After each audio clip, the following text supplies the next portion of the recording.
جی ناظرین و سامعین، کل سوال پوچھا گیا تھا کہ کسی دوسرے بندے کو نماز کے وضو کے لیے پانی دینا جائز نہیں، اس کی کیا صورت ہے؟ اس کا جواب یہ ہے کہ جس وقت نماز کا ٹائم بڑا تھوڑا رہ گیا ہے، اس وقت ایک ہی بندے کے لیے وضو کرنے کے لیے پانی ہے، تو دوسرے شخص کو وہ پانی اس لیے نہیں دے گا کیونکہ اس کے پاس اپنا پانی ہے، وہ اس کے ساتھ تیمم نہیں کر سکتا، بلکہ وہ اپنے پانی کے ساتھ وضو کرے گا، دوسرا بندہ تیمم کرے گا، تو اس صورت میں وہ بندہ دوسرے شخص کو پانی نہیں دے سکتا۔ تو آج کا سوال یہ ہے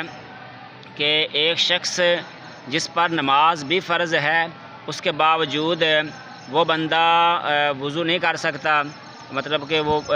وضو نہیں کر سکتا، وضو کے بغیر وہ نماز پڑھے گا، اور نہ ہی وہ تیمم کر سکتا ہے کہ تیمم کے وہ بغیر ہی نماز پڑھے گا۔ دوبارہ پھر سوال سن لیں کہ ایک بندہ ہے جس پر نماز فرض ہے، لیکن نہ ہی وہ بندہ وضو کرے گا، نہ ہی تیمم کرے گا، وہ ویسے نماز پڑھے گا، اس کی کیا صورت ہے؟ اس کا جواب آپ نے کمنٹ سیکشن کے اندر دینا ہے، اور اس ویڈیو کو لازمی شیئر کرنا ہے یا ری پوسٹ کرنا ہے تاکہ زیادہ سے زیادہ لوگوں تک ان سوالات کے جوابات پہنچتے رہیں۔ والسلام۔